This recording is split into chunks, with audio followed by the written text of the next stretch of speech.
everybody. So I'm just going to try to do a quick 5-minute wrap up as to why Hillary Clinton's plan is so absolutely horrible, and it does the opposite of getting anything done. And so if you don't know, Hillary Clinton's plan is essentially have students that can't afford college to work for it, and that is how they will get their tuition paid off.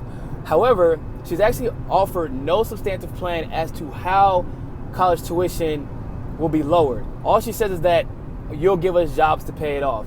And that's fine and dandy, but that actually doesn't take care of the overwhelming cost of college tuition, because most of our tuition doesn't actually pay for a lot of the things at the school, and it really doesn't pay for our education. So just in case you didn't know, these researchers at your school, a lot of the time, especially depending on what school you go to, if you go to a UNC or a Harvard or a Berkeley or anything like that, the researchers actually go to places like DC or LA or well-connected areas. They present their research, and they win and award grants based on that. And that is why professors sometimes focus so much on research or get you to help them with their research projects, because that is how the school makes most of their money. Because you're not talking about a little bit of money, you're talking about hundreds of millions, accumulated throughout the country.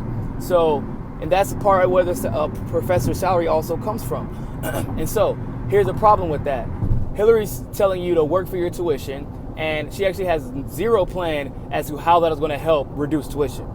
But it sounds good because it appeals to the right, because you're working for what you want, and you appeal to the left. What she has not answered substantively, however, is exactly how is education not a right? Because I thought we've already established that it's a right. That's why public education is free. That is why elementary school is free. That's why, that's why middle school, you have 12 years of free education, and then all of a sudden it becomes, well, let's make college free, or let's make them work for this particular part of their education.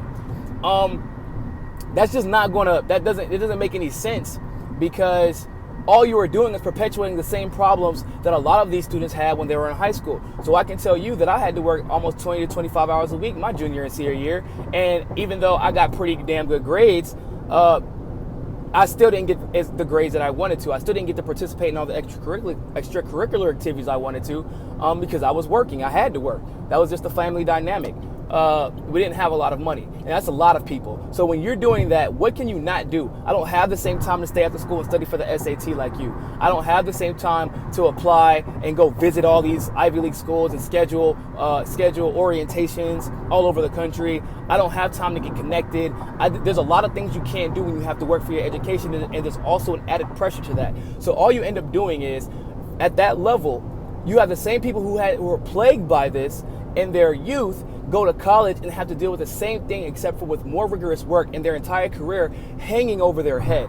And also, you perpetuate the problems that currently exist in society, let alone if you go to any college campus, you see this all the time, which you end up with mostly minorities or mostly poor people end up working for rich, upper class white people. So if they get their education taken care of just because they were lucky enough to be born in the right family, why shouldn't I get my education, or the other person get their education, if they're, if they want it and they yearn for it, and it'll help our economy, we know, and it'll make more educated citizens? That is a right.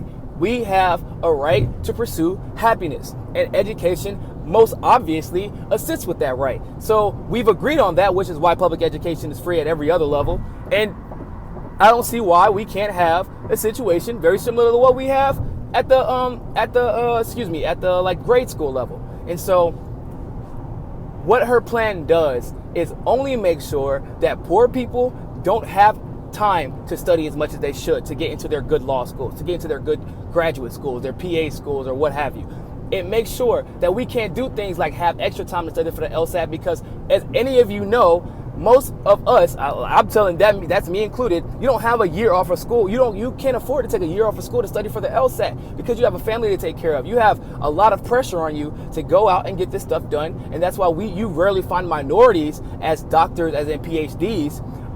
We're usually pursuing professional degrees. And that's because we need substantive, physical, quantitative income that I know I have the potential to make on a large level, almost no matter where I go. So that is why we need free education. We don't need to burden people who have already had to deal with working, and that's probably why they're in the situation they're in now.